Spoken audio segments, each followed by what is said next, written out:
A medieval monastery? Must have been all prayers and dozing off. Think monastic life in the Middle Ages was all peace, quiet, and whispered prayers. But what if I told you it was harsher than the military, and they woke up before the rooster even crowed? In reality, it was a closed world, running like clockwork, precise to every bell, every breath. Why would anyone choose to live under iron discipline and complete isolation? Today we're stepping into a day in their lives, where time didn't belong to humans but to God, and silence was a command. Welcome to a day in a medieval monastery, where silence wasn't peace, but discipline so intense it left you breathless. Are you ready to doze off in a historical fever dream? When the world was still wrapped in shadows and the stars lingered above in silent vigil, a low and solemn sound stirred the sleeping monastery. It began with a bell. Not loud or urgent. No, this bell was different. It rang not to alarm but to awaken gently. Its deep, hollow tone rolled across the frost-touched courtyard and curled through the narrow stone halls, like a breath from another age.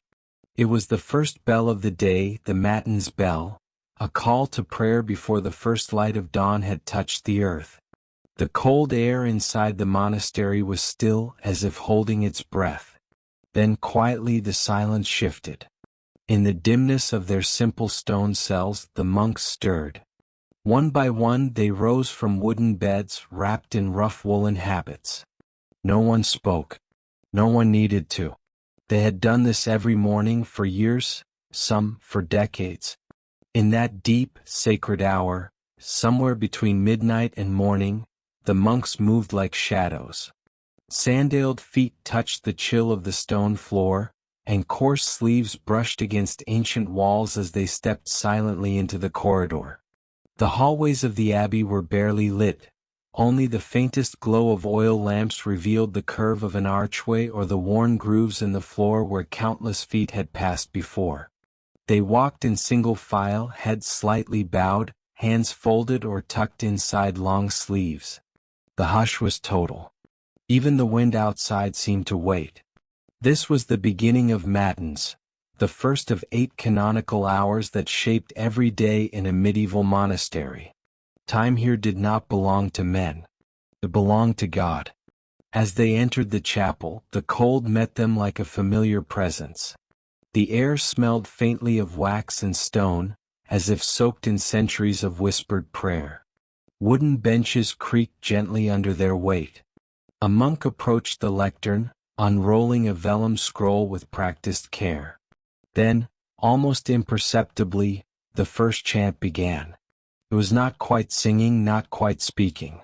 It was something in between, a single tone carried in unison, rising and falling like breath. No harmonies. No show. Just a river of sound, flowing from mouths that had not yet spoken a word to each other that day. Outside, the sky was beginning its slow shift from ink black to steel gray. The stars faded one by one.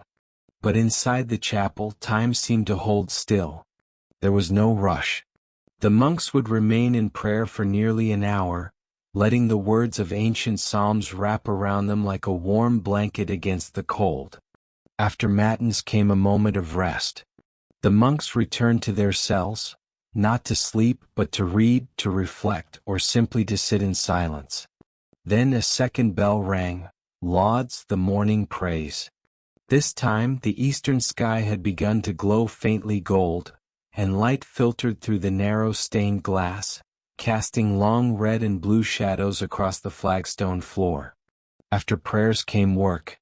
Life in a medieval monastery was deeply structured but not idle. Every monk had a role. Some tended the gardens or vineyards, others copied manuscripts by hand in the scriptorium, dipping their quills into ink made from oak galls and iron salts. Some cooked. Some cleaned. Some tended the sick. And all did so without complaint, in near silence, guided not by clock but by bell. The bell was the true master here. It rang for prime, terce, sext, and none, each marking the next part of the day, each another call to prayer, to pause, to remember. It was a rhythm that replaced all others. No meetings, no appointments, no chasing of hours. Only this quiet, sacred order. Meals were taken together in the refectory, a long hall with wooden tables and benches. The food was simple: bread, cheese, vegetables from the monastery garden, maybe a small ale or watered wine. As they ate, one monk read aloud from scripture or the writings of the church fathers. There was no conversation, only the sound of a voice echoing gently across the stone walls. The day flowed on in this way, a slow, steady unfolding of prayer, work, and silence. Evenings brought vespers, the sunset prayer, and finally Compline, the last service of the day, spoken just before rest. By then darkness had fully returned. Candles flickered low. The cold had crept back into the stone, and the world outside the monastery was once again quiet. And so the monks returned to their cells. They lay down not in luxury but in peace, not because they had done something extraordinary, but because they had done what they were called to do, hour by hour, without hurry or pride. As sleep came, the final silence of the day settled over the abbey like snowfall. Outside, the stars reclaimed the sky. Inside, the bell rope rested still. But not for long. In a few short hours it would ring again, as it always had, as it always would, and once more, long before dawn, quiet feet would stir in the dark. In the deep stillness of the early hours, long before the world stirred, a single candle flickered in the quiet room. Its flame danced gently, casting warm golden shadows that leapt across the cold stone walls. The room itself seemed to hold its breath, cloaked in a silence so complete it felt sacred. Outside, the sky was still painted in the heavy blues of night, untouched by the first light of dawn. There were no birdsong yet, no sound of wind rustling through leaves, only the distant rhythmic toll of a bell echoing from the chapel tower. A signal. A summons. It was time. Within minutes, the monastery slowly came to life, not with noise or commotion, but with the soft shuffle of sandals on stone floors. Monks emerged one by one from their narrow cells, robes rustling, eyes still heavy with sleep. No words passed between them. They had taken vows of silence after all, but there was something deeply human in their shared movement. A rhythm. A ritual. They walked by candlelight through cold corridors, their breath rising in pale clouds in the morning chill. The air smelled faintly of beeswax and old books, of stone damp from the night. The abbey's chapel waited for them at the heart of the monastery, a simple, humble space with wooden benches, thick columns, and high, narrow windows. It was not built to impress. It was built to hold prayer. Each monk took his place on a worn wooden choir stall, the wood creaking softly under familiar weight. No one looked at one another. No one needed to. This was the moment they had lived over and over, every morning for years, for some, a lifetime. The candlelight from the altar pooled faintly at the center of the room, a small oasis of gold in the vast gray of stone. A second bell rang low and slow, and then, stillness. No voice broke the silence. No sermon began. The prayer was inward, private, quiet. For a while, the only sound was the occasional turning of a page, a psalter or breviary opened in careful hands, or the faintest sigh of robes settling. Each monk's mind turned toward the divine, toward meditation, reflection, and the careful quieting of the self. In the darkness, it was easy to feel removed from the world. It was easy to imagine there was nothing outside these walls, no wars, no famine, no laughter, no market noise, only this, silence, breath, and devotion. Slowly, almost imperceptibly, the windows began to shift in color. The indigo night gave way to gentle gray, then to the palest amber. Dawn was arriving, but it came softly here, filtered through the high, narrow panes of glass, It appeared not as a grand entrance but as a whispered promise. The light crept in like a secret, brushing gently against the stone pillars, then climbing steadily upward. The flicker of candlelight began to fade in comparison, though the monks did not notice. Their eyes were closed or lowered to the pages before them, or lifted to something invisible. This was Matins, the first prayer of the day. Not the last prayer, not the most important, just the beginning. In a monastery, the day was divided not by meals or chores but by prayer. Time belonged not to the monks but to God. And so they marked it carefully, not with clocks but with bells. 7 times a day they would be called to this space, to this rhythm of stillness, song, and scripture. But Matins was different. Matins came when the world still slept, when the candle was the only light, when the silence still felt like night. As the sun continued its slow ascent, the chapel warmed, just barely. The air was still crisp and the stones still cold beneath their feet. But the world was changing outside. A breeze stirred the trees. Somewhere in the distance, a bird began its morning call. The rooster, that faithful keeper of dawn, cried out. The monks had been awake long before him. When the final word of the final prayer was whispered, the monks rose in unison. No fanfare. No applause. Only the soft rustle of robes again, and the slow procession back through the stone halls. The day ahead was not one of leisure. It would be filled with labor, in the gardens, in the kitchens, in the scriptorium where patient hands copied ancient texts onto stretched parchment.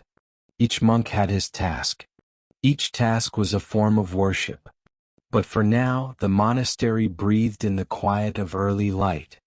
Breakfast would be simple, perhaps a piece of coarse bread, maybe a small bowl of porridge taken in silence in the frater or dining hall. Conversation was not allowed. Not yet. And for many, not ever. And yet, in that quiet, there was communion, not the kind with wine and wafers, but the invisible connection between lives lived side by side, anchored by shared purpose. These men had chosen this life. Chosen simplicity. Chosen structure. Chosen to step away from the chaos of the world outside.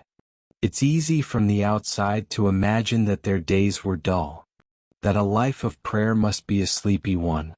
But within this quiet was discipline, precise, relentless discipline.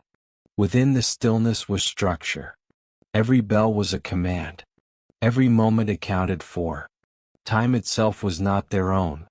Even as the sun rose higher and cast full light across the cloisters, the day felt subdued. There would be more prayers, more bells, more silence.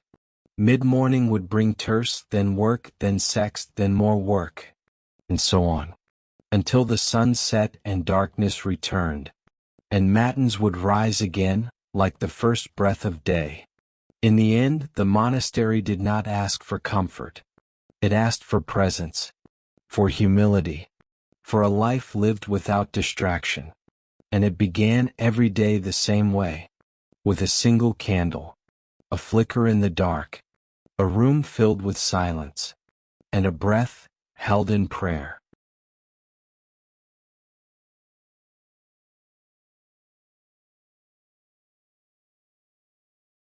The old prayer books rested where they always had, their leather covers worn smooth by the touch of generations. As the first breath of dawn crept through the stone arches of the medieval monastery, one by one they were opened, not with urgency but with reverence. The pages, fragile and yellowed by centuries, whispered softly as they turned, as if even the parchment understood that noise had no place here. The garden beyond the cloistered walls stirred faintly in the early light. A breeze, not cold but crisp with the hush of dew, slipped between ivy-covered stones, rustling the leaves with the gentlest sigh. The scent of damp earth and crushed lavender filled the air. Somewhere nearby, a small bird called out hesitantly, unsure if it was too early to sing. In this place even nature seemed to tread softly.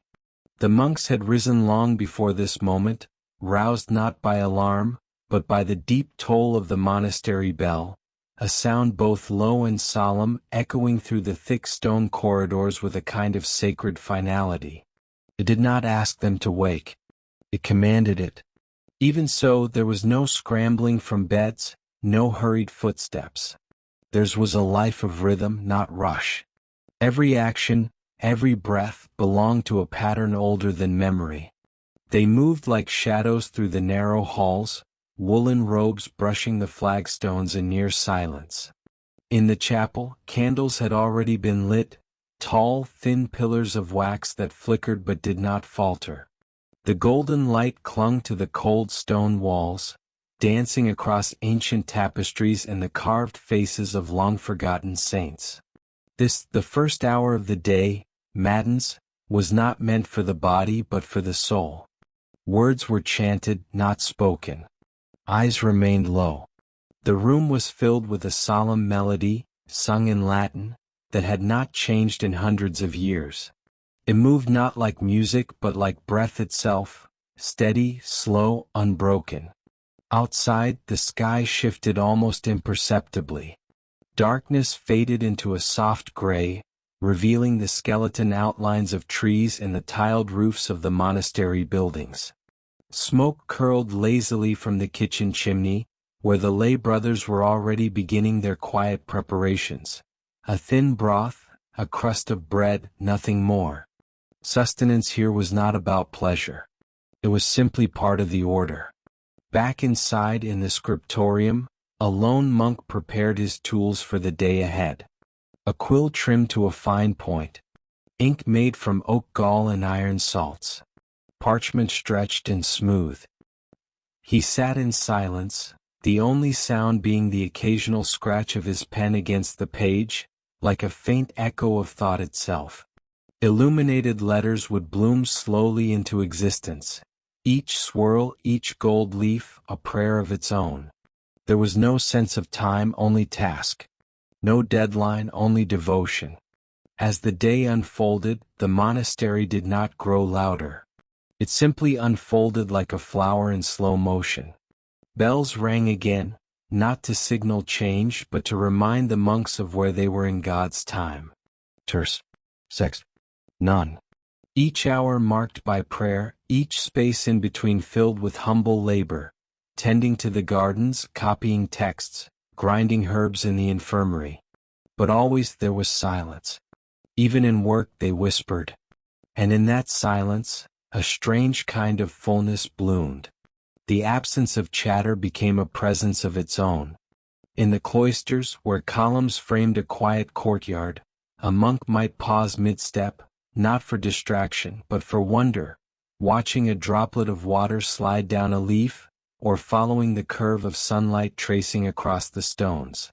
Nothing was wasted. Even stillness had purpose. By midday the sun filtered through the stained glass, casting soft hues of blue and red and gold upon the stone floors. It was the most colorful part of their world. The rest remained muted, robes of brown and black, wood worn pale by use, walls the color of bone. But even these quiet tones spoke of something enduring, something timeless.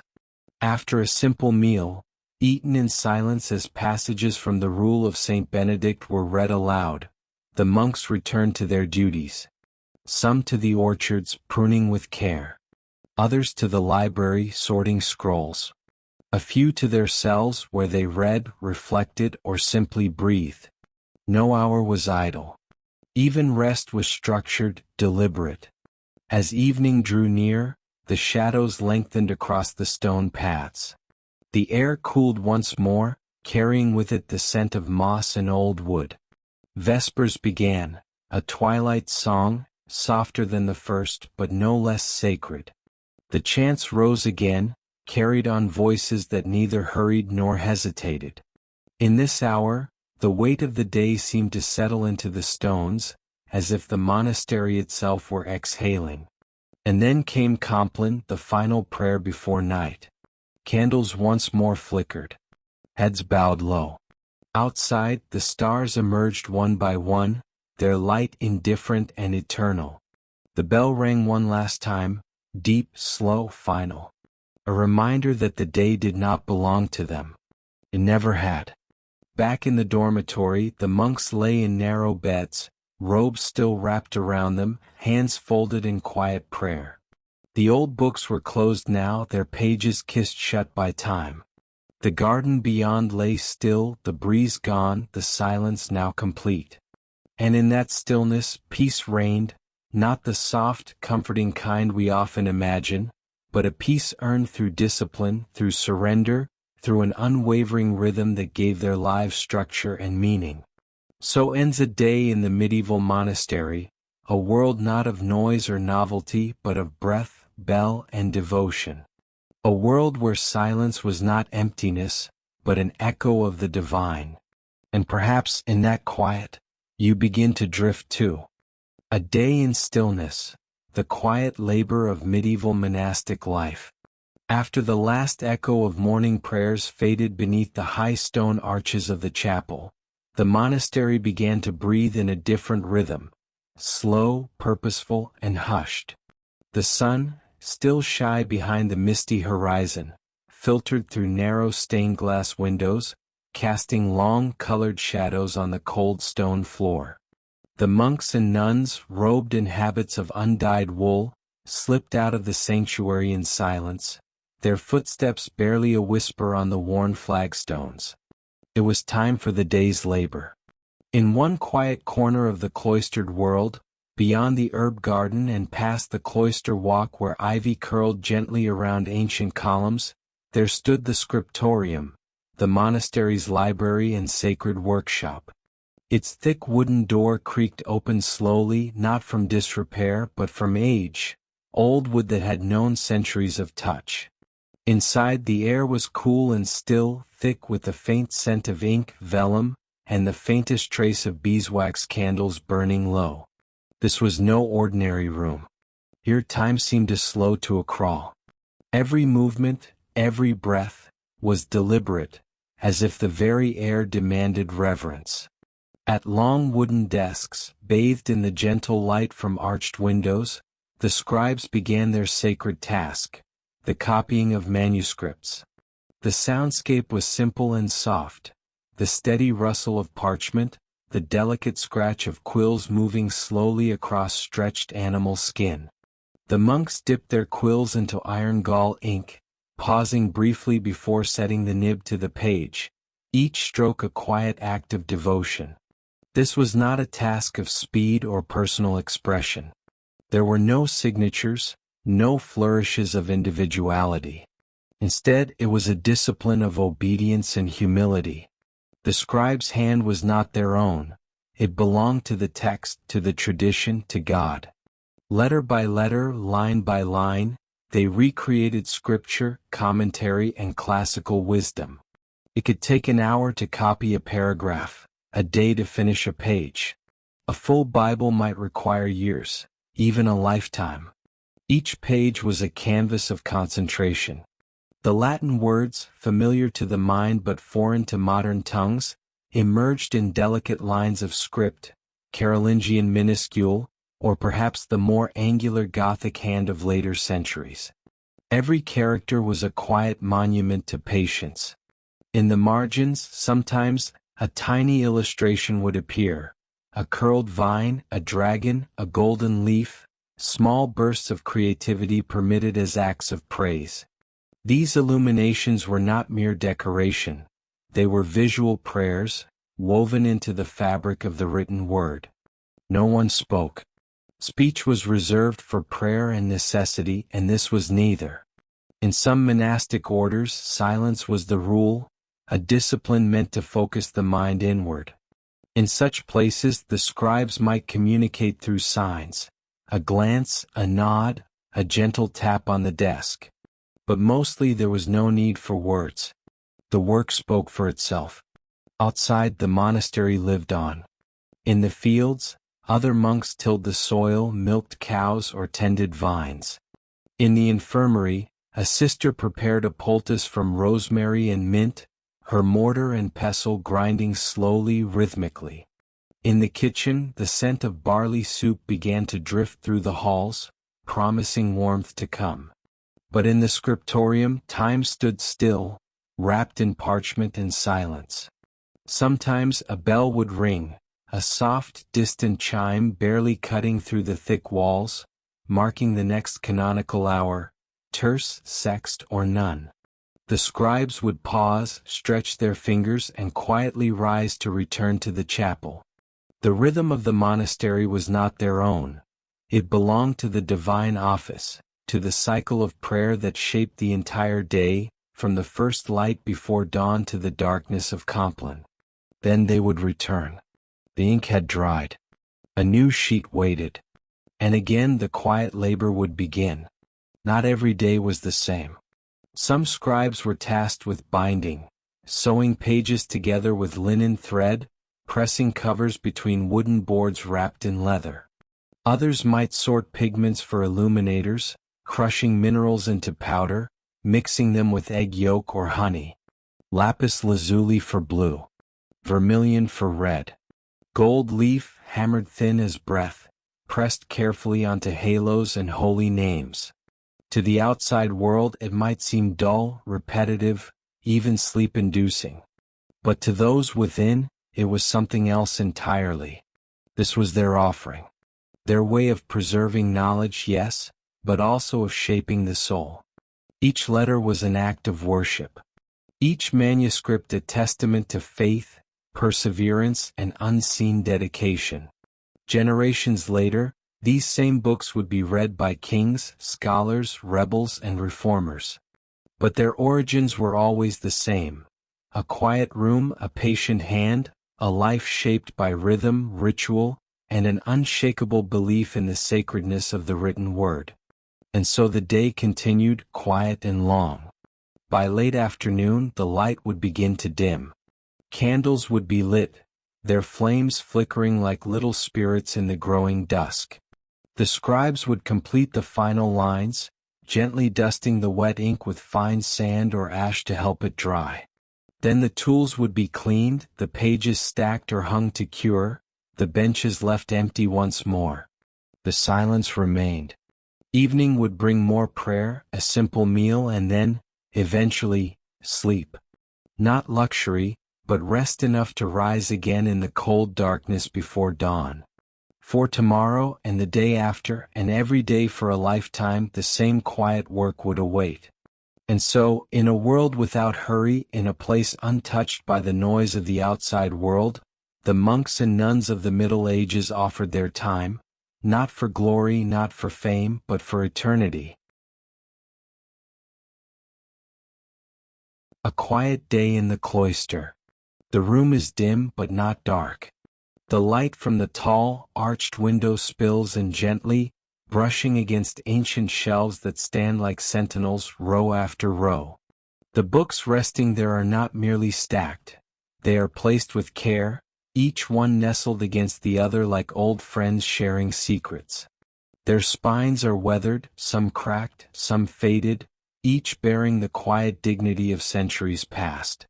When you walk near, the scent rises, the unmistakable smell of old parchment and ink, of dry leather bindings, of time itself. It is the scent of stories not told aloud in years, of prayers whispered in Latin, of hands that turned pages long before you ever existed. This is the scriptorium, the heart of a medieval monastery's memory. But it is still now.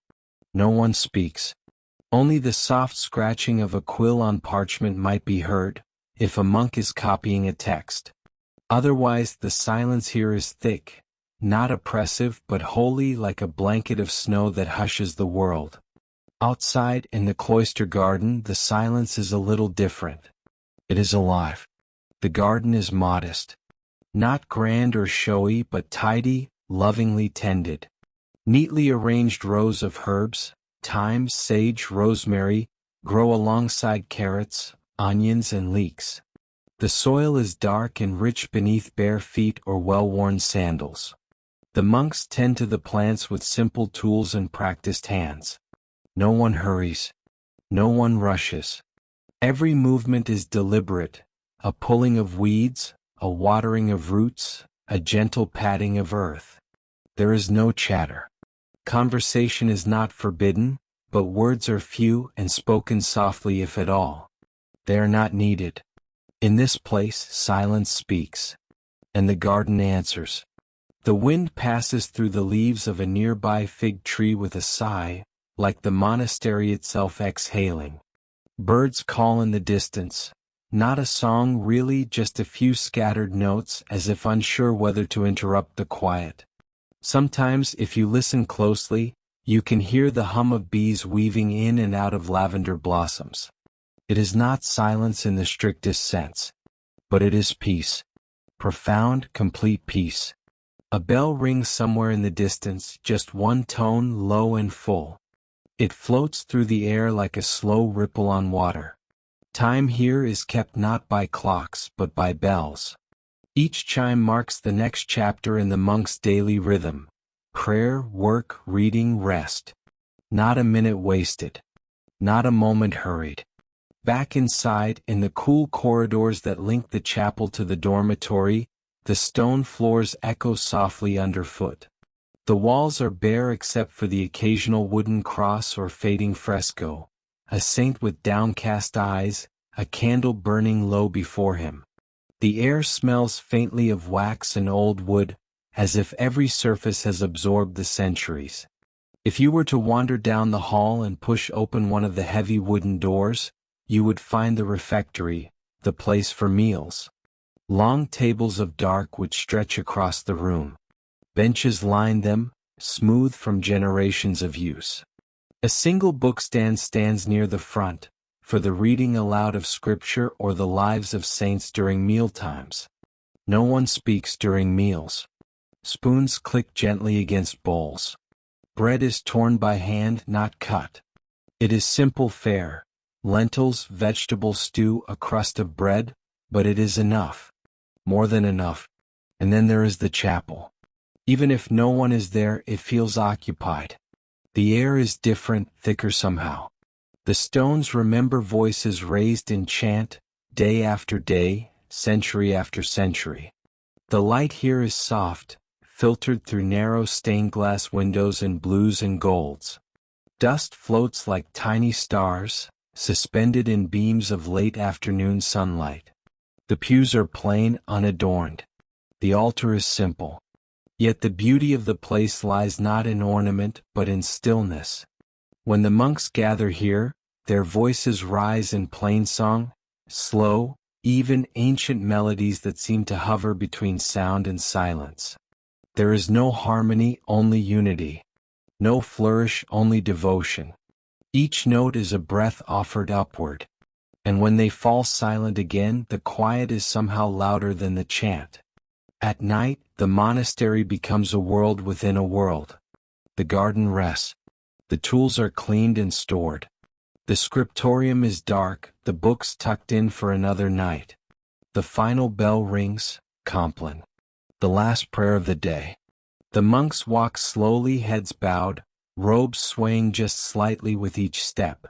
Their sandals make the softest sounds against the flagstones. In their cells, bare rooms with a narrow bed, a crucifix and perhaps one book, they prepare for sleep. There is no fire to warm the stone walls, only heavy blankets and the warmth of discipline. They lie down in silence, the day folding gently over them like a page being turned.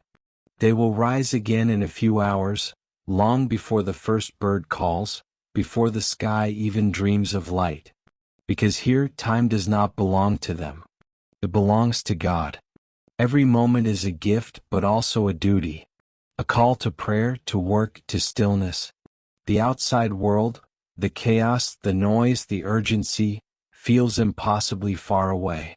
Within these walls, everything slows. Everything deepens. Even silence. And so the monastery sleeps. The wind stirs gently through the trees. A candle flickers once, then goes out. Somewhere, in a corner of the library, a book rests slightly ajar. A story paused, waiting patiently for morning. In the kitchen, the rhythm of quiet labor. The early morning air inside the monastery is cool and still, touched only by the faint scent of flower, wood smoke, and dew drying on the stone windowsill. In the heart of this silent sanctuary lies the kitchen, not grand, not ornate, but humble and worn, shaped by years of faithful repetition. Here the day begins without a single spoken word. Instead there is rhythm. A large wooden table, scarred by time and effort, stands like a quiet altar in the center of the room. Upon it lies a bowl of flour, soft, pale, and yielding. A monk, sleeves rolled, hands washed, begins the sacred work of preparing the bread. He does not hurry. There is no rush here, no clock ticking away behind the eyes. Only the bells and the breath. Flour falls like snow. A soft whisper as it sifts through calloused fingers. It gathers in a mound, waiting.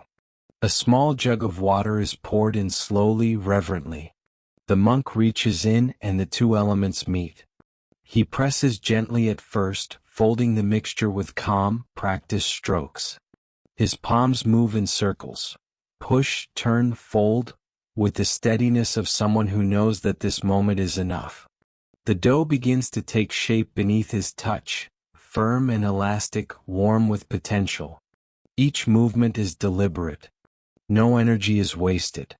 The dough breathes in his hands, rising slightly with every motion like a living thing. There is a kind of silent music here, a beat that is felt rather than heard. The thump of dough on wood, the hiss of the fire in the hearth, the gentle rustle of robes as another monk moves to sweep the stone floor behind him. Nothing is hurried. Nothing is showy. But everything matters. This kitchen, though modest, is central to monastic life. From its hearth come the day's meals, sparse, nourishing, and shared without ceremony. Oats in the morning. Soup and bread in the afternoon. Sometimes cheese. Sometimes a small apple or a pickled plum. But always simple, always earned. Food, like time, is not theirs to own, it is received. As the monk kneads the dough, his eyes are calm, his thoughts, if they come, are like clouds passing across the sun. He is not thinking of hunger or taste or even of the others who will eat. He is here to work. But in that work is prayer. In the monastery, even the smallest acts become sacred. Washing a bowl. Sweeping a step. Laying the bread on a wooden paddle and sliding it into the great clay oven. Each is done with full attention. Not because anyone is watching, but because this is the life they've chosen. A life stripped of ambition, of distraction, of noise. There is no audience. Only God. And so, the monk does not sigh or slump. He does not envy the world beyond the stone walls, nor pine for flavor or feasting. He listens to the dough as it resists, then yields. He feels the warmth of the oven behind him, the slight stick of flour on his wrists, the rhythm of his breath. In the corner, another monk stokes the fire. The logs crackle gently, their heat rising toward the blackened ceiling beams. Light flickers on the stone walls, casting soft shadows like those of distant trees swaying in wind. It is peaceful but not passive. The peace here is one of intention, a quiet built by discipline, not comfort. And that is the secret of monastic silence. It is not emptiness. It is fullness without noise. Outside a bell tolls, once low and deep. A signal. Not for alarm but for rhythm. Time to set the dough to rest. The monk wipes his hands on a rough cloth. He does not speak. He simply nods, covers the dough with linen and steps back. It will rise now just as he rises in prayer. Not forced, not rushed. Just as it was meant to. In its own time. He walks to the basin by the door and rinses his hands in cool water. The flour clouds the surface briefly before fading.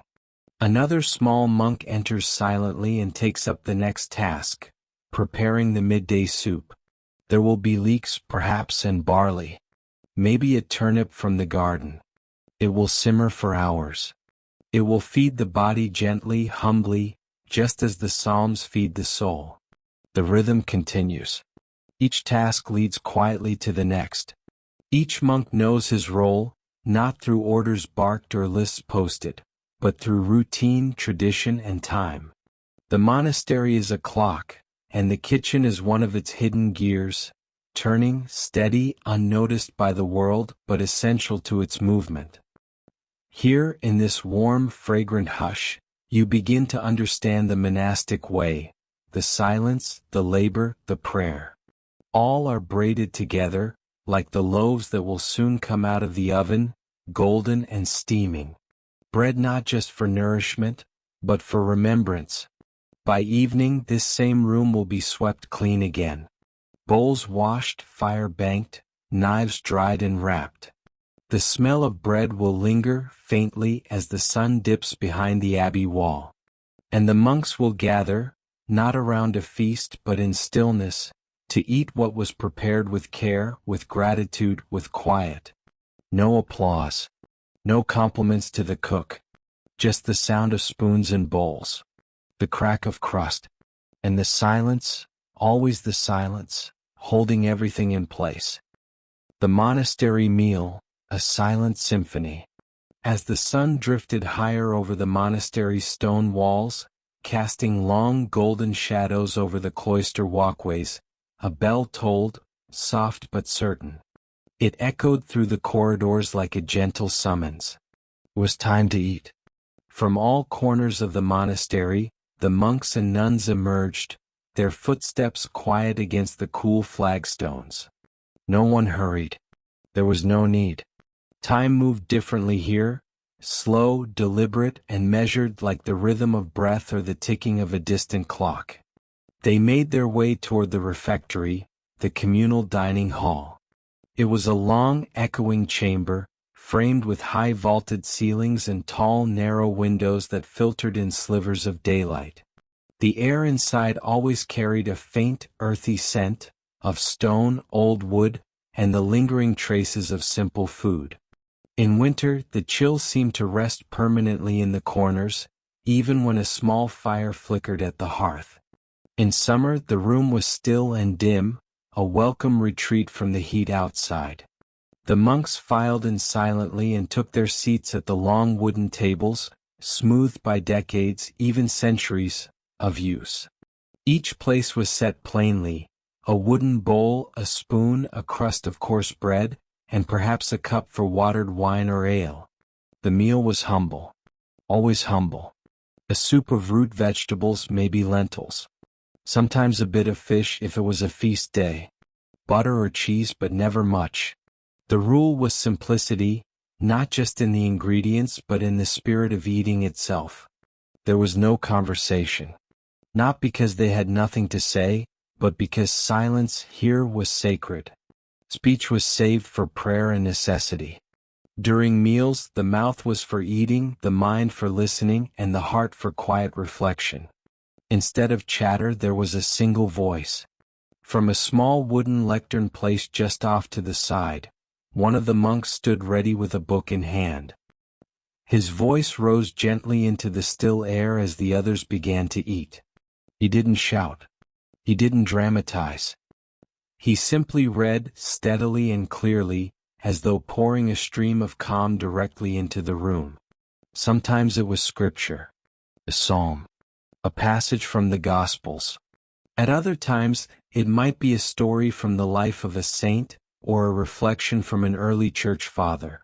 Something to nourish not the body but the soul.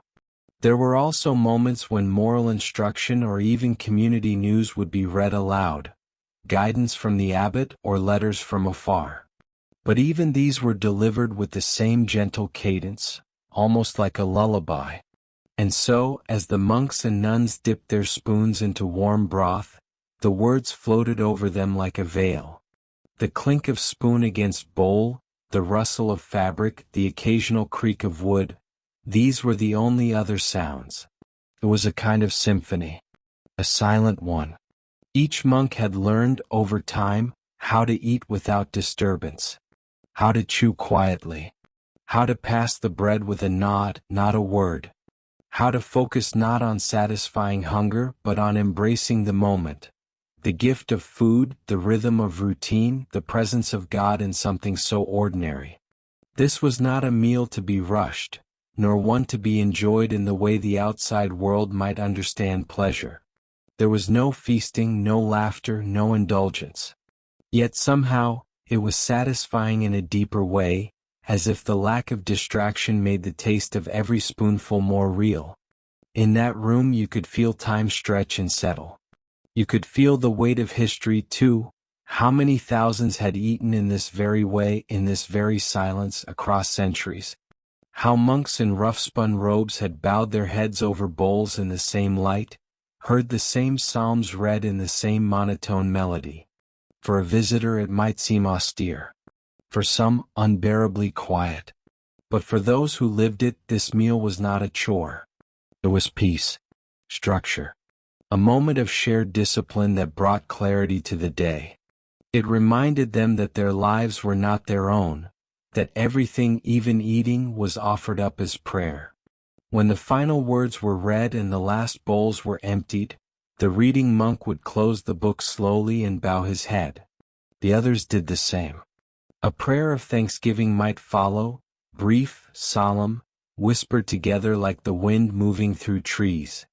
Then, just as calmly as they had arrived, the monks rose from the benches, stacked their dishes, and returned to their work or study or silence. The room emptied and the quiet deepened. Soon, the refectory would feel almost untouched again, as if the meal had never happened, as if the words had been carried off by the breeze. But for those who had sat through it, the experience lingered. The rhythm of the reading, the warmth of the broth, the stillness between bites. All of it wrapped around the spirit like a soft robe. It was not a grand moment. It was not even an exciting one. But in that simplicity lay its strength. Because here in the monastery, meals were not only for the body. They were quiet acts of worship, of listening, of remembering that in every hour, even the ones filled with lentils and bread, God was near. After the meal, an afternoon in stillness. After the midday meal, the monastery didn't fall into chatter or busyness. It fell into silence. Not the kind of silence that feels empty or lonely, but one that was full, almost sacred, as if the very walls were holding their breath. This was the hour set aside for rest, but not the kind of rest that came with pillows or dreams. It was called quiet time, a period for personal contemplation, inward reflection, or quiet study. No bells marked its beginning, and none would announce its end. It simply began like a sigh slipping into stillness. Some monks returned to their cells, small stone chambers no larger than a modern walk-in closet, where the only furniture might be a wooden cot, a rough desk, and a single candle stub burning low. Others, though, walked slowly, always slowly, back to the monastery's library. Now, when we say library, don't think rows upon rows of shelves like a modern reading room. In a medieval monastery, the library was a quiet sanctum. The books were rare and precious, each hand copied over months or years, bound in leather, their pages thick and yellowed. Some were chained to desks to prevent them from vanishing. Each word, each letter had been born of patience. Here, in the hush of the afternoon, the air was thick with the scent of old parchment and beeswax polish. Thin streams of sunlight slanted through narrow stone windows, not glass but sheer openings carved into the thick walls. Dust floated in those beams like drifting thoughts, catching the light in lazy spirals. A few figures in coarse woolen robes sat quietly at the reading desks, hunched, hooded still. Some were reading, eyes scanning slowly across lines of Latin scripture or the writings of the early church fathers. Others were writing, copying texts with steady hands, the soft scratch of quill on vellum sounding like wind brushing leaves. Occasionally, a monk would pause, lift his eyes, and sit for a long moment in silence, not from weariness but from reverence. The act of reading here was not for information, but for devotion. Every word carried weight. There were no conversations. Speech was limited, sometimes entirely forbidden during these hours. But the room was far from lifeless. There was the faint swish of a robe as someone shifted, the creak of an ancient wooden stool, the sound of a distant footstep on stone, and of course, the steady rhythm of turning pages, each woof of parchment like a breath taken in prayer. The light inside the room changed constantly. As clouds passed overhead, the gold of the sun would flicker and fade, like candlelight stirred by a breeze. On bright days, the window-shaped patches of sunlight fell across the stone floor in sharp angles, long rectangles that inched forward as the afternoon deepened. On grayer days, the entire room would seem to dim into an almost monochrome quiet, earth tones and shadows. If you had been there, you might have noticed the rhythm of the place. Not the rhythm of clocks or schedules, but something slower, more ancient. A rhythm of stillness, of breath, of pages turning in time with hearts that beat not for themselves but for God. For those who did not go to the library, the same quiet prevailed elsewhere.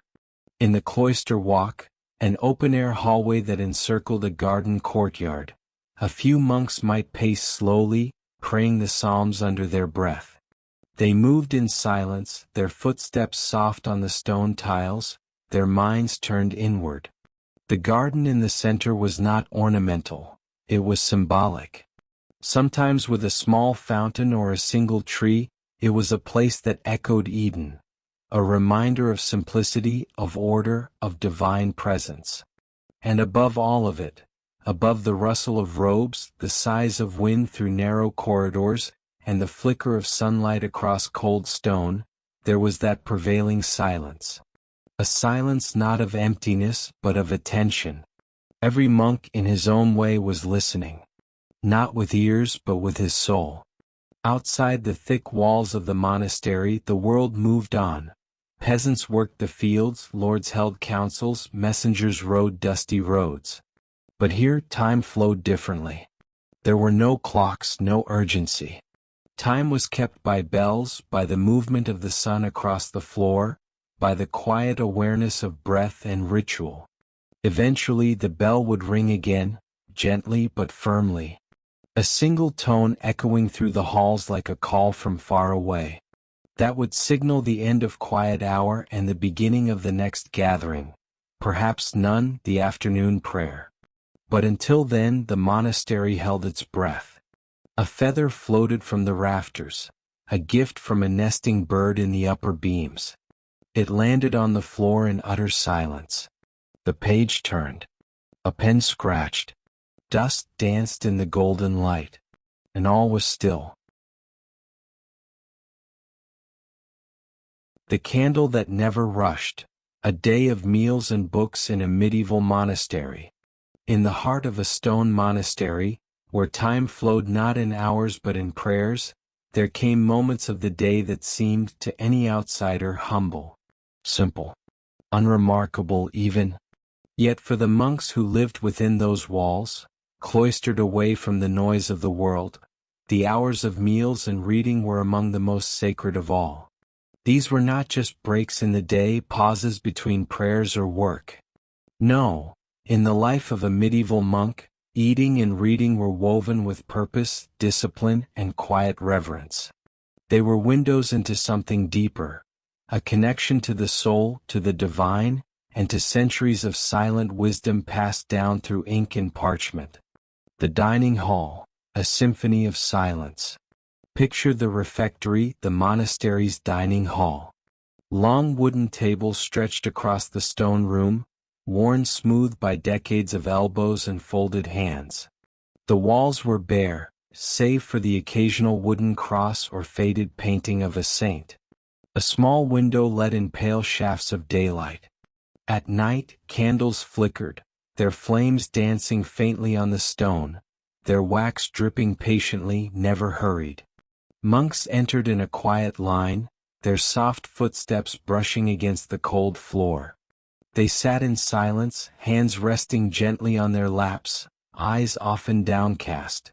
There was no chatter, no clinking of spoons or scraping of chairs. The meal was not a time for speaking. It was a time for listening, for reflection. While they ate their modest portions of bread, soup, or pottage, sometimes fish, rarely meat, one monk stood aside and read aloud from a sacred text or moral tale.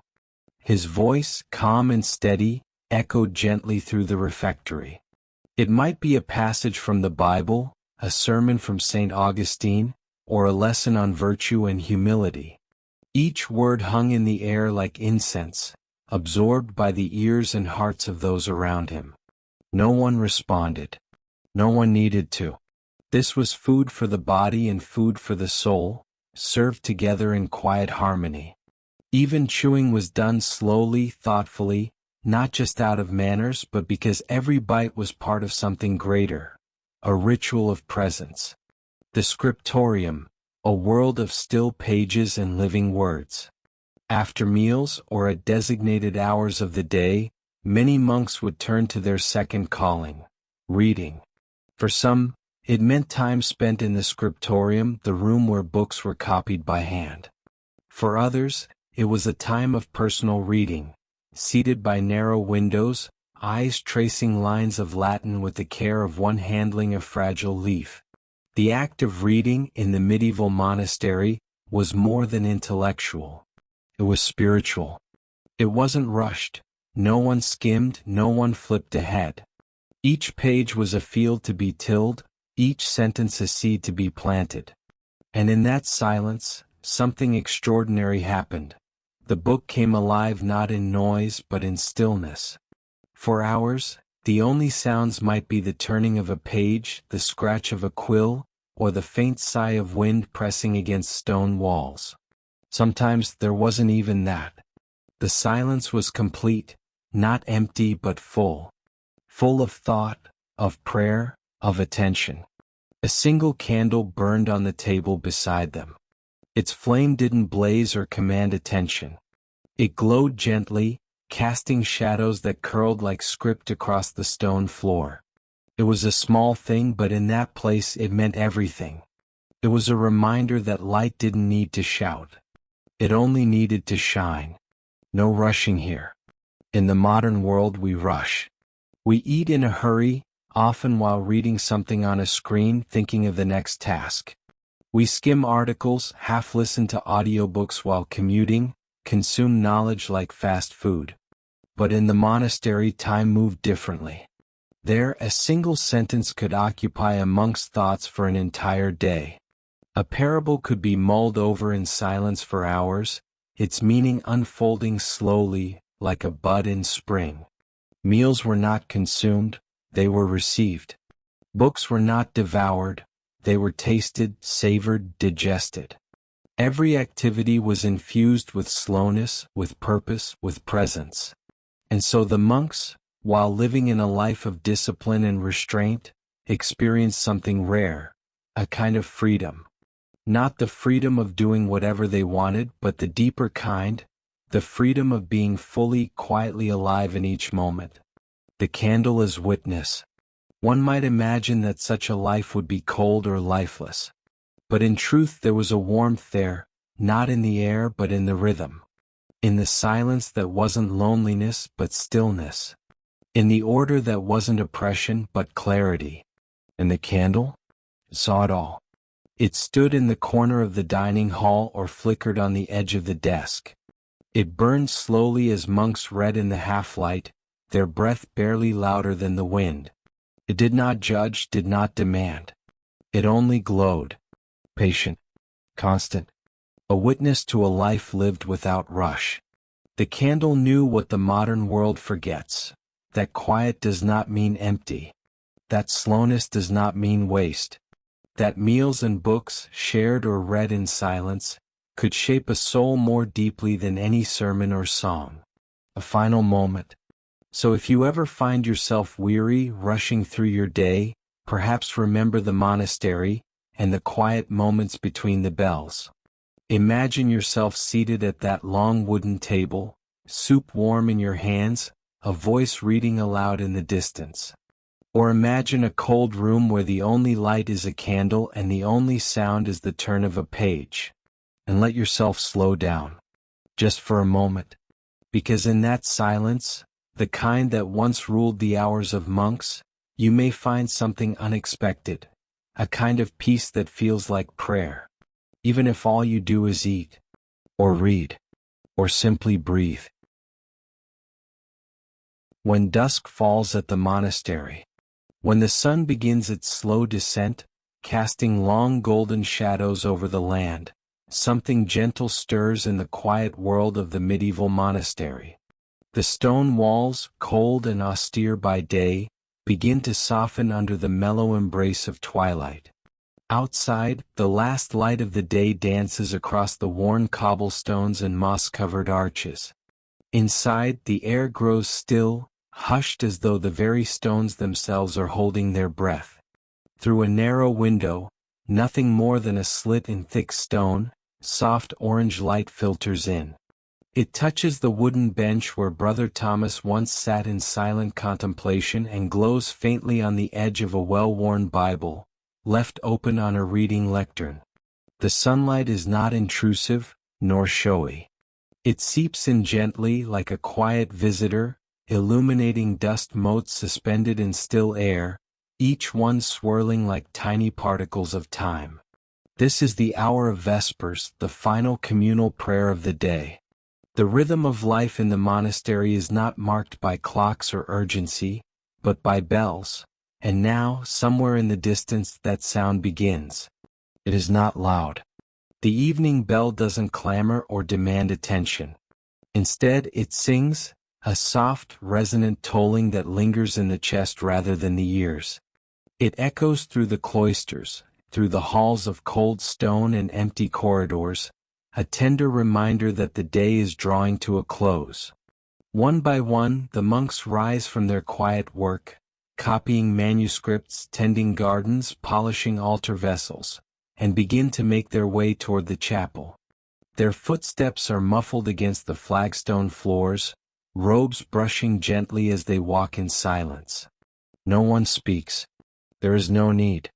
Words at this hour feel too heavy, too worldly. The chapel is dimly lit, bathed in the last remnants of natural light. A few beeswax candles flicker softly near the altar, their flames steady, like hearts at peace. The scent of old incense still lingers faintly in the air, a scent that has settled deep into the walls over centuries. The monks take their places, each knowing instinctively where to go. Their presence forms a quiet pattern, rows of bowed heads and folded hands, all moving as one, yet without choreography. As the prayer begins, the sound is almost like a whisper, low, melodic chanting, half-spoken, half-sung. It rolls gently through the chapel, rising and falling like the slow breath of the building itself. You might expect it to be dramatic, even divine, but no, it is deeply human. It is the sound of voices worn with use, softened by time, offering up the last words of the day not in grandeur, but in calm surrender. Outside, the sky has begun to shift, from gold to dusky purple and then little by little into deep velvet blue. Birds make their final calls before retreating to trees. A soft wind rustles the ivy climbing the monastery walls. Beyond the monastery's boundaries, the world continues on. Travelers hurrying home, fires being lit, children called in from play. But here time slows. Here time bows. In the stillness, you can almost hear more than sound. The creak of ancient wood, the distant coo of a dove nesting in the eaves, the slow crackling of candle wax. Every detail becomes vivid in the silence. You notice the feel of stone beneath your feet, the scent of aged books and warm wool, the flicker of light playing on polished tile. It is a silence not empty but full, brimming with meaning, with presence, with purpose. This is how the monks end every day, not with activity or conversation but with a return to quiet, a return to rhythm, a return to God. Vespers does not last long. Perhaps 20 minutes. Perhaps a little more if the prior is moved to linger. But time is not the point. Time here does not belong to people. It belongs to something greater, to the bells, to the prayers, to the order of the Rule of Saint Benedict, written centuries ago and still followed with a kind of sacred precision. When the final Amen is spoken, it drifts up into the beams above like smoke. The monks rise in unison. Some bow. Some cross themselves. All turn and walk slowly back to their dormitory or to their evening reflections. The day is not quite done. There is still the night office, matins in the early hours of the morning, but the active portion of their day is over.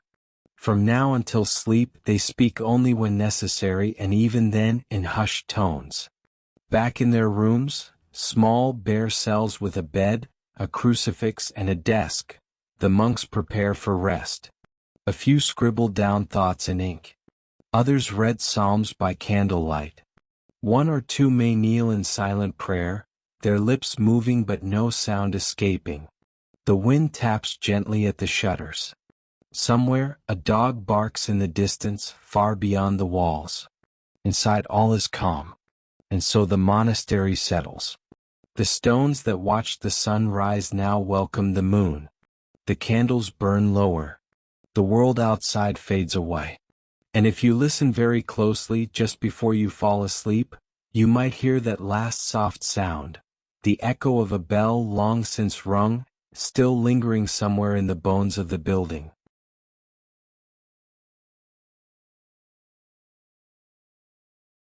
The Rosary Before Nightfall.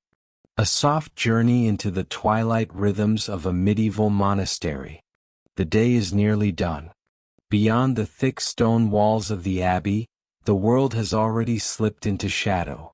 The sky, once glowing with the last blush of sun, is now painted in hues of quiet gray and deep blue. The birds have long since gone silent.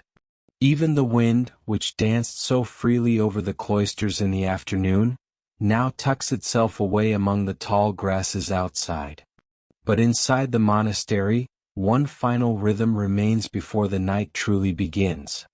Down long, echoing corridors worn smooth by centuries of sandals and silence, the monks or nuns begin to gather. Their robes whisper softly as they walk, fabric brushing fabric, steps steady, unhurried. These are the final steps of the day, not toward bed but toward stillness, reflection, and prayer. They make their way into the chapel. This is no grand cathedral, no towering monument of stained glass and golden altars. It is simple. Stone walls, wooden benches, and the scent, that unmistakable scent, of old wax, dry wood, and centuries of devotion. The only light comes from candles. Flames flicker gently, throwing long shadows across the floor. The faces gathered here are soft and calm, lined by age or still young and searching, but all quiet. Each soul here carries the weight of the day, the labor in the garden, the hours bent over manuscripts, the silence kept, the discipline endured. Now they kneel. There is no need for instruction. This rhythm is written into their bones. One by one they take up their rosary beads, not precious or adorned but humble strands, carved from wood or strung with simple cord. Each bead is smooth, worn down by 1,000 fingers, 1,000 whispered prayers. And slowly, reverently, the beads begin to move. Click. A thumb presses into the first bead and a prayer begins. The voice is barely a whisper, not because of fear but because of peace. A murmured Ave Maria drifts through the chapel, soon followed by another, then another, until the air is filled with the soft hum of Latin prayers, each one rising like incense. The rhythm is slow, steady. Each Hail Mary is spoken not as a command but as a comfort, a lullaby for the soul. This is the hour of Compline, the final office of the day in the divine hours. It is a moment not of labor but of letting go, of surrendering the day to God. In this space time seems to blur. The outside world, The wars, the politics, the noise, it fades. What remains is breath and prayer, and the faint warmth of candlelight. You might think it lonely. You might imagine the silence as heavy. But it isn't. It is full. Full of presence. Full of a kind of companionship that does not need words. In this hush, the monks and nuns are alone, yet not alone. Together in prayer. Together in rhythm. Beads moving between fingers, one after another, as if each soul were being gently drawn closer to rest. For the monastics, this time of night is sacred. The world values productivity, noise, momentum. But here in this chapel the opposite is true. Stillness is strength. Repetition is prayer. And silence, true silence, is a discipline, a devotion, a gift. Sometimes the only sounds are the creaks of wood as someone shifts their knees, or the slight sigh of a breath released a bit too quickly, or the soft sputter of a candle as it burns a little lower. Outside the chapel, darkness deepens. The stars begin to appear, faint and far but faithful. The moon rises, washing the monastery in pale silver light. But those within the chapel do not see it. Their eyes are fixed downward, their minds turned inward, their hearts open heavenward. For them each prayer is a letting go of the day's burdens, of their own selves, of the world entirely. And when the final beat is reached, there is no applause. No final chord. Only silence again. A deeper silence than before. Not the silence of emptiness, but the silence of completion. One by one they rise. No one rushes. There is no need. Time belongs to God here. The night is His. Their steps as they leave the chapel are as quiet as when they came, though perhaps a little slower, a little more tired. Some may linger for a moment, heads bowed, eyes closed. Others may extinguish the candles, one by one, until only darkness remains. And then back through the corridors. Back to their small cells. To wooden cots. To thin blankets. To windows with no glass, only shutters. And eventually to sleep, the final surrender. They will wake again before dawn. Before the birds. Before the first light. Before the world stirs. But for now they rest.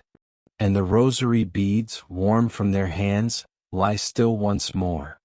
A candlelit night in the monastery, a gentle glimpse into the past. The soft flicker of candlelight danced across ancient stone walls, casting long shifting shadows that moved as if whispering forgotten stories. In the stillness of the monastery, every flame seemed to breathe, not with urgency but with the slow, measured rhythm of peace. It was late, long past the hour when the outside world might still stir. Here, within these cold but sacred walls, time no longer belonged to the sun, nor to the human heart. Time belonged to the bell, to the ritual, and above all, to God. Evening had fallen gently, like a woolen cloak draped across the shoulders of a tired world. The monks, wrapped in robes the color of worn parchment, had just finished their final tasks of the day. No one rushed. No one needed to speak. Their footsteps, padded and deliberate, echoed softly through the corridors, a slow procession toward the chapel as familiar to them as breathing. There the chapel waited, not grand, not adorned with gold, but quietly magnificent in its simplicity.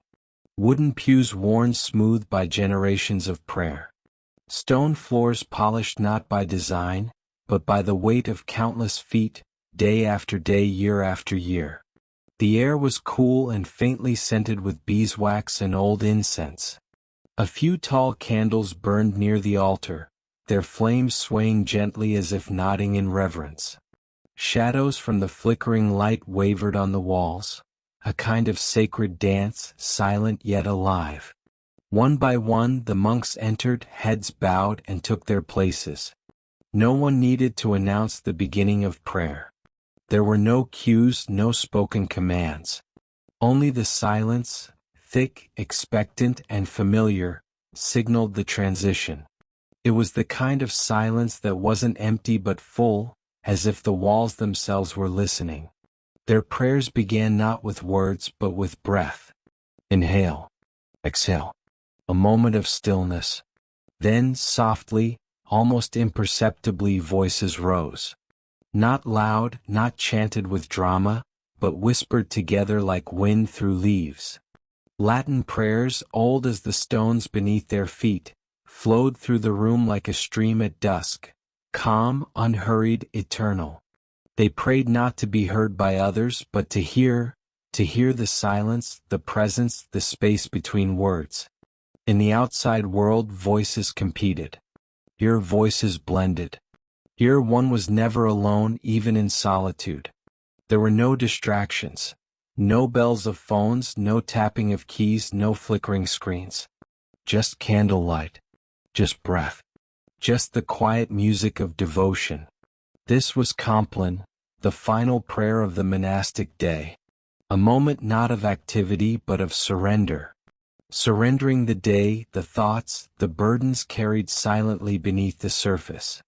Outside, the world may have still been spinning.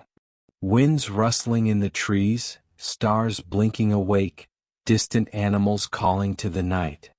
But in the monastery, it was as if everything had paused, just long enough for the soul to exhale. After the last whispered amen, there was no applause, no dismissal, no rush toward the door.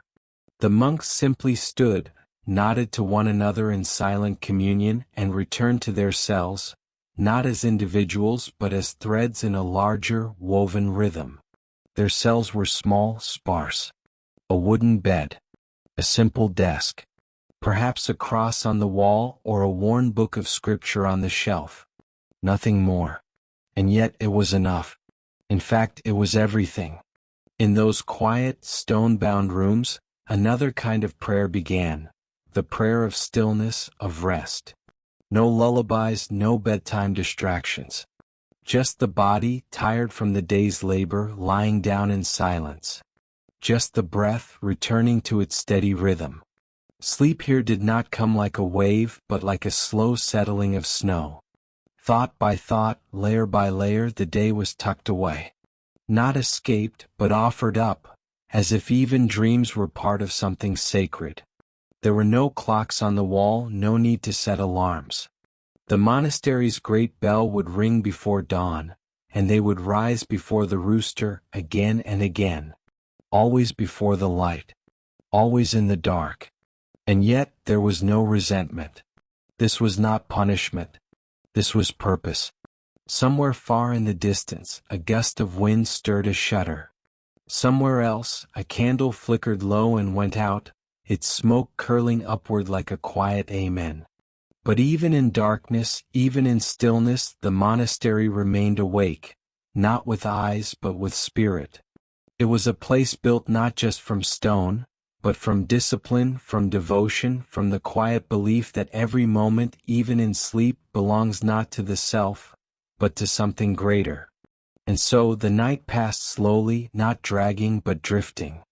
Outside, the stars traced their patient arc across the sky. Inside, monks dreamed not of escape but of presence. Of peace not as comfort but as discipline. The world outside could race on. But here, within these candlelit walls, time breathed differently. And you too, just for a moment, might feel it. So close your eyes. Let the flicker of ancient light warm your thoughts. Let the silence be a cradle.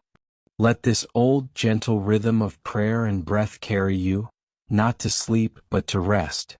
Because here, in this quiet world of stone and wax, rest isn't forgetting. It's remembering. Remembering that peace isn't found in noise. It's found in stillness. When the night fully cloaks the world in its dark embrace, the monastery drifts into a profound and quiet peace.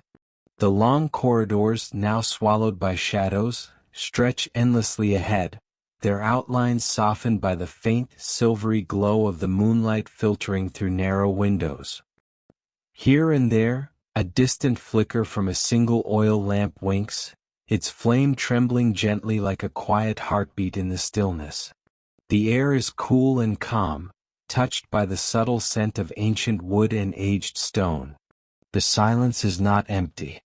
It is filled with whispers, soft sounds carried by the night breeze as it slips through the tiniest cracks and crevices around the old doors and windows. The wind sighs gently, threading its way through the monastery's stone walls, as if murmuring a lullaby meant only for those who listen closely enough. These hushed voices blend with the occasional creak of the timber beams settling into the cool night, composing a melody that soothes and quiets the mind. In this sacred stillness, time seems to slow. The usual bustling footsteps and murmurs of daily life have faded into memory, replaced by a calm rhythm dictated not by clocks, but by nature itself. The world beyond the thick monastery walls is dark and distant, and within this fortress of faith, the night breathes with a tender patience. Every shadow holds a story. The silent corners and alcoves where monks once knelt in prayer now stand as quiet witnesses to centuries of devotion. One can almost hear the faint echo of whispered prayers hanging in the air, gentle and reverent, like a soft thread weaving through the darkness. It is a peace born from discipline and sacrifice, a sacred stillness earned through countless days of faith and reflection. Outside, the moon traces a slow arc across the velvet sky, casting long silver beams that touch the stone floor and worn steps with a ghostly light. The garden beyond the cloister walls is barely visible, a dark blur of shapes and whispers. Leaves rustle quietly as a gentle breeze caresses the branches, adding a subtle rhythm to the night's symphony. Somewhere in the distance, the faint call of a night bird punctuates the calm, its voice a tender reminder of life persisting even in the deepest darkness. Inside the chambers, the scent of beeswax from the candles mingles with the faint musk of old parchment and leather-bound books resting on wooden shelves.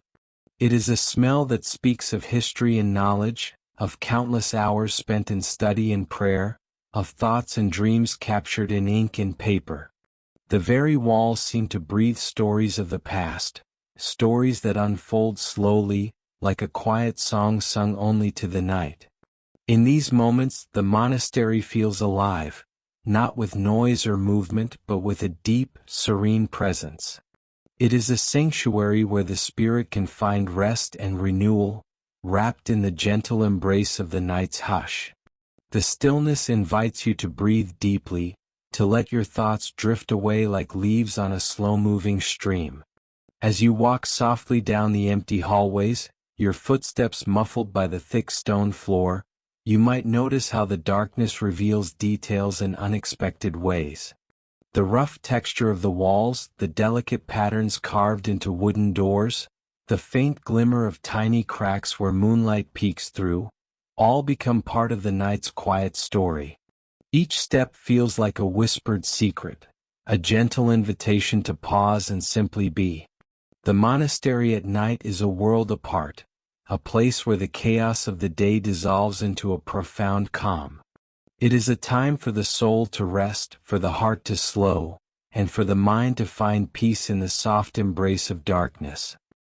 Here, in this sacred quiet, the ordinary becomes extraordinary, a simple breath, a gentle sigh, a moment of stillness that carries the weight of centuries. Outside, the stars twinkle softly, distant and patient. They watch over the monastery like silent guardians, their light a faint promise of dawn yet to come. The night's cool fingers wrap gently around the ancient stones, and the world holds its breath in the quiet, waiting for the first light of morning. And so, the monastery sleeps, a gentle giant wrapped in shadows and moonbeams, cradled by the soft whispers of the wind and the tender lullaby of the night. It is a place where time pauses, where peace reigns, and where even the heaviest heart might find a moment's rest.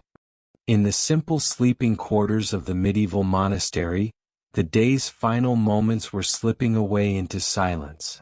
One by one, the monks and nuns settled into their modest beds, the kind that carried the weight of countless nights like these before them.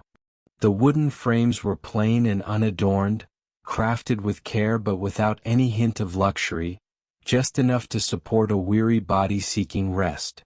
Each bed held a thin, rough-hewn mattress, topped with a coarse woolen blanket, woven to provide warmth against the cold drafts that sometimes crept through the stone walls.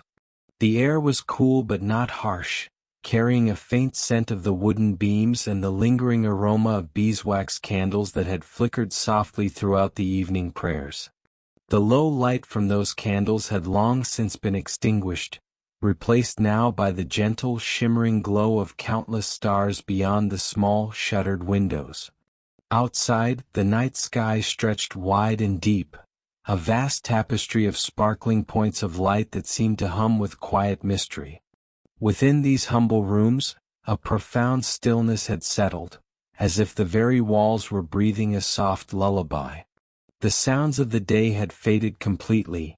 No footsteps echoed on stone corridors, no whispered chants or rustling robes disturbed the air.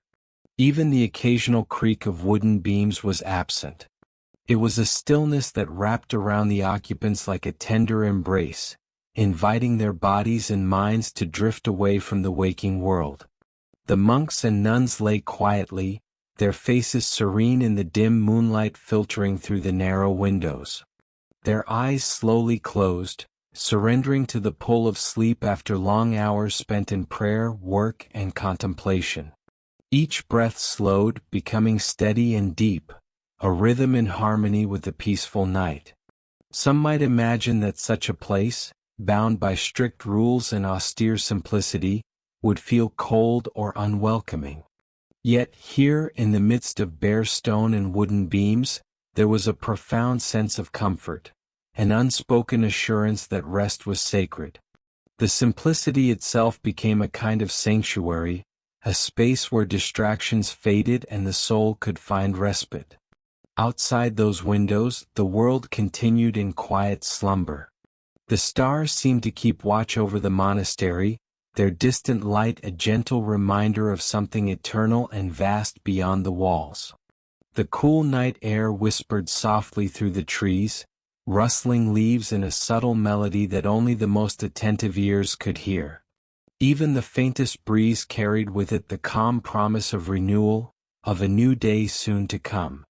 In these moments, time felt suspended, neither rushing forward nor retreating, but hovering in a gentle pause. It was as if the entire monastery was cradled in a timeless embrace, where past and future melted away, leaving only the quiet present. Slowly, the monastery itself seemed to exhale, its heartbeat aligned with the deep, restful breathing of those within. Outside, the moon climbed higher, casting silver shadows that danced lightly upon the stone floors and wooden walls.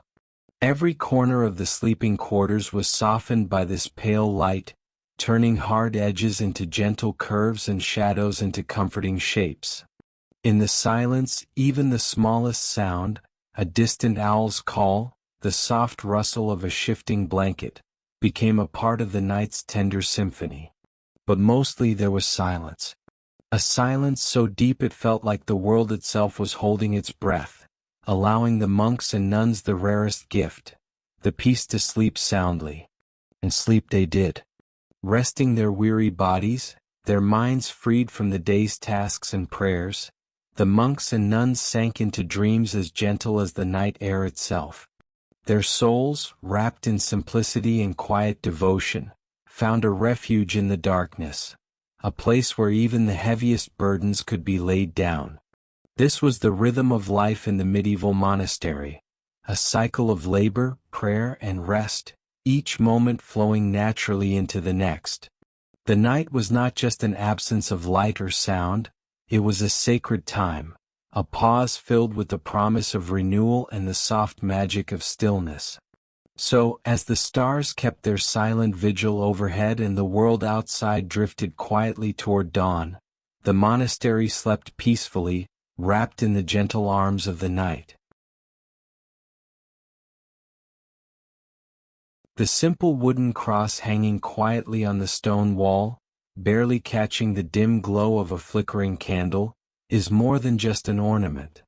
It is a silent witness to the faith that fills this ancient place, a symbol of hope, comfort, and deep, unshakable peace. Here, within these thick stone walls of the monastery, the world outside, the endless worries, the bustling noise, the chaos of daily life, all seem to dissolve, leaving only a vast stillness that wraps around the heart like a gentle, warm blanket. As night falls over the monastery, the day's last echoes fade away into silence. This silence is not empty, it is alive, vibrant in its quietness. It hums softly in the air, carrying with it the prayers whispered hours before, the footsteps that have long since stopped, and the breath of those who have settled into the comforting embrace of rest. Night here is a sacred pause, a sacred sanctuary for the soul. Every stone, every wooden beam, every faded tapestry in this place seems to breathe calm. The monks, those humble caretakers of faith and tradition, have retreated to their cells. Behind their closed doors they prepare for the night, their routines a delicate dance of preparation and surrender. The flicker of candlelight moves gently across the walls, casting long shadows that stretch and sway, as if the very darkness itself were alive and watching over this place. The air is cool and still, carrying the faint scent of worn parchment and incense, a scent that lingers like a memory of ancient prayers and devotions.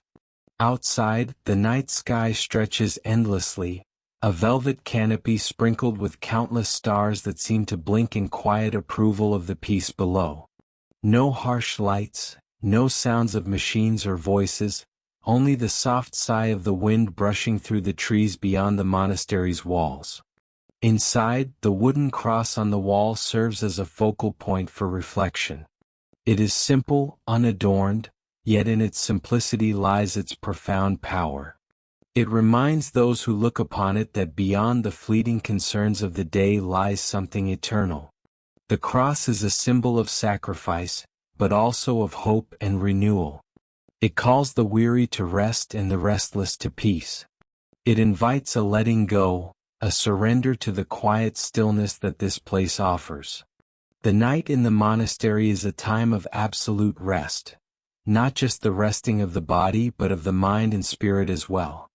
The monks lie down in their simple beds, wrapped in coarse woolen blankets, their minds free from distractions. Their breaths slow, matching the rhythm of the night itself. The world outside may spin wildly on, but here time itself seems to pause, folding inwards, creating a space where the soul can breathe deeply and freely. This nightly rest is also a preparation. The monastery's days are marked by a sacred rhythm, a cycle of prayer, work, study, and rest. Each day is a mirror of the one before, yet fresh with new intention. The rest of the night nourishes the body and spirit, equipping the monks for the coming day, a day to be lived in quiet devotion and discipline. In this sacred quiet, even the simplest moments take on a deeper meaning. The sound of a slow, steady breath becomes a song of life. The gentle rustle of a blanket shifting in sleep is a reminder of human vulnerability and trust. The darkness itself becomes a comforting shroud, not something to fear but to embrace. The world is reduced to its essentials: breath, rest, and the enduring presence of faith.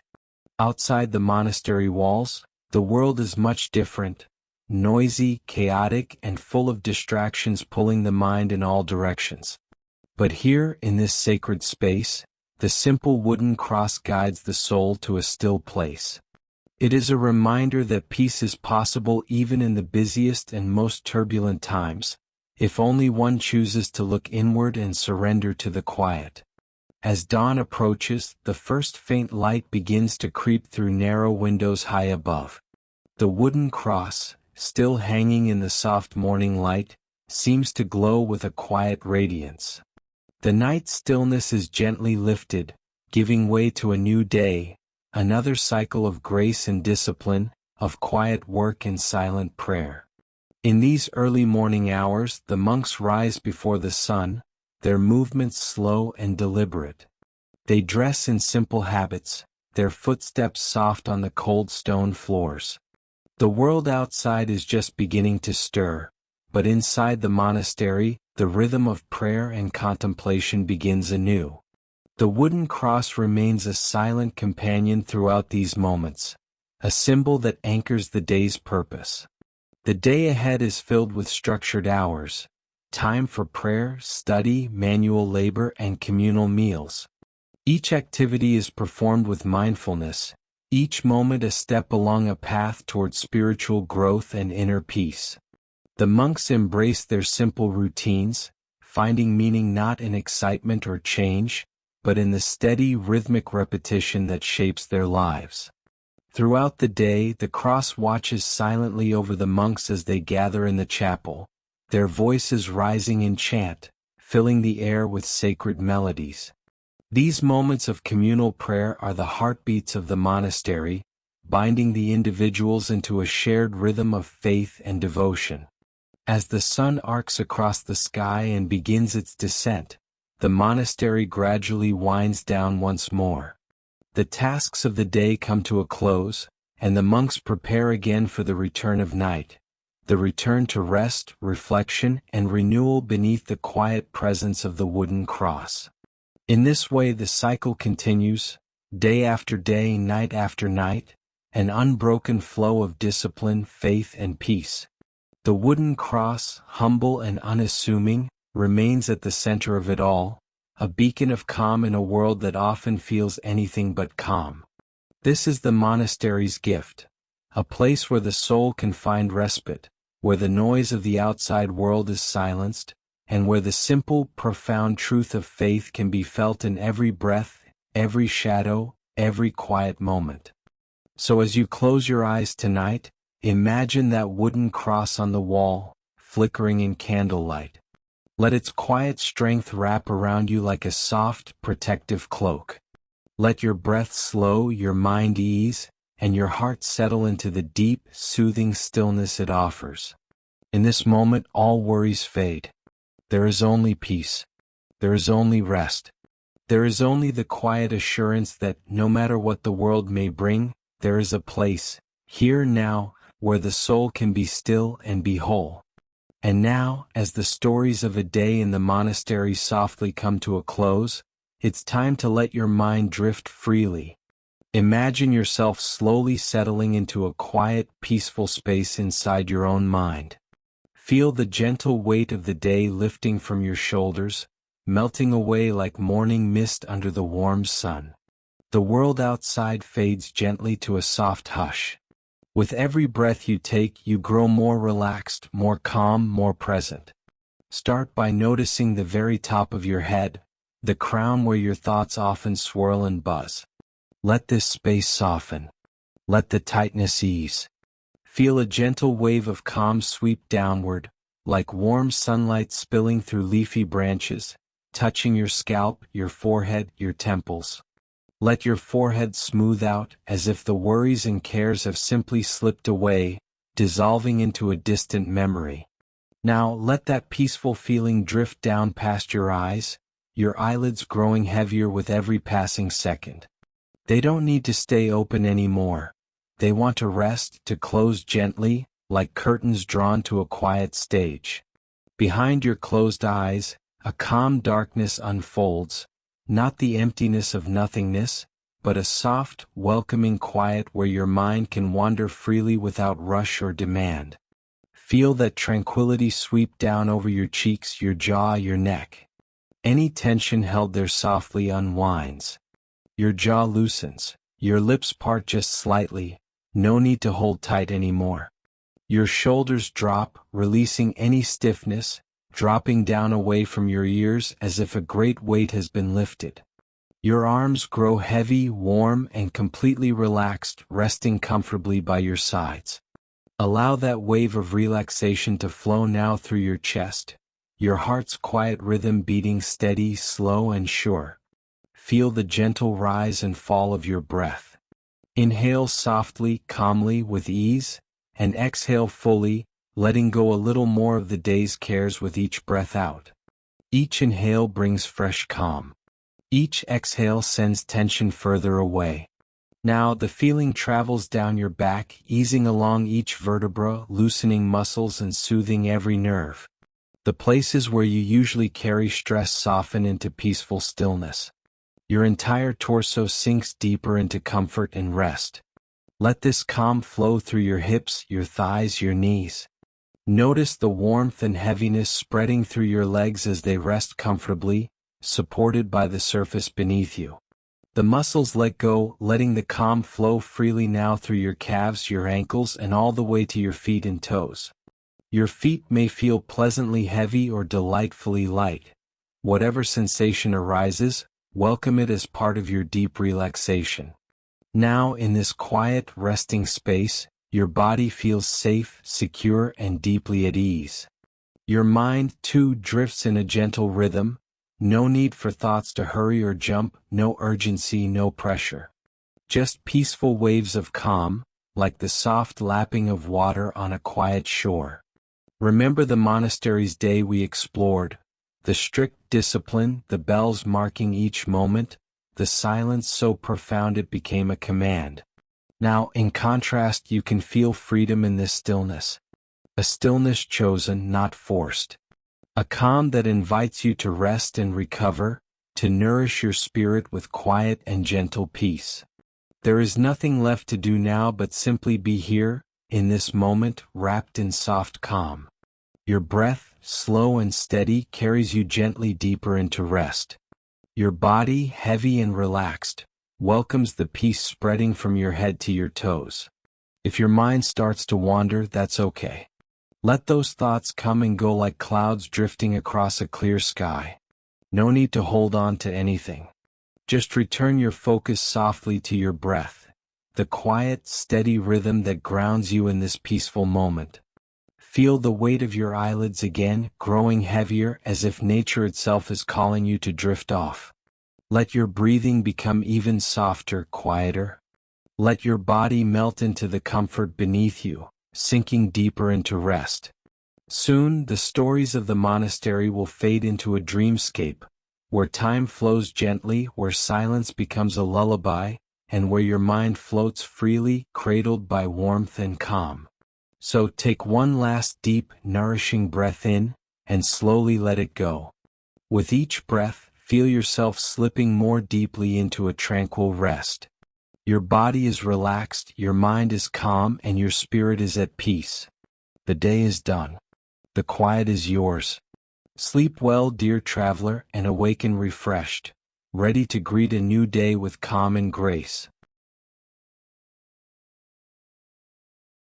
Let your body sink deeper into rest, like a monk meditating in the depths of night.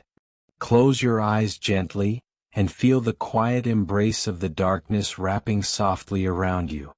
Imagine yourself in a small stone cell, nestled deep within the walls of an ancient monastery, far away from the clamor of the outside world. The air is cool, crisp, and carries a faint scent of old parchment and cedarwood, a subtle reminder of centuries of prayers whispered and chants sung.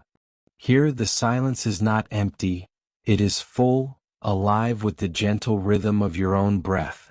Each inhalation brings calm, each exhalation releases tension. You become aware of the slow, steady beating of your heart, a constant companion in this sacred stillness. This is a place where time seems to pause, where moments stretch and fold softly into one another, like the gentle turning of pages in a well-worn book. The walls, though made of cold stone, feel protective rather than harsh. They cradle you in their quiet strength, inviting your thoughts to slow and your spirit to rest. The flicker of candlelight dances softly on the walls, casting shadows that move like silent whispers, a tender lullaby sung by light itself. Imagine yourself wrapped in a simple woolen robe, the fabric rough yet comforting against your skin, grounding you in the present moment. The heaviness of the robe is like a gentle weight, reminding you to surrender the busyness of the day.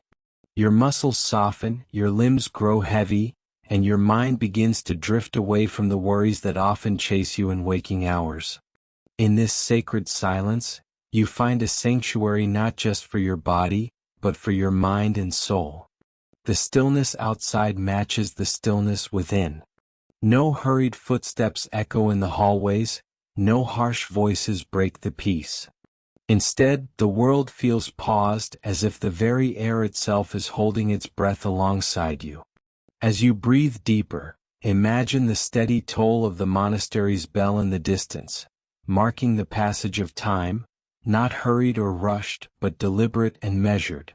Each ring is a gentle reminder to return to yourself, to come back home to this moment of rest. With every toll, you feel yourself sinking further into relaxation, deeper into calm. Let your thoughts slow, like leaves drifting lazily on a still pond.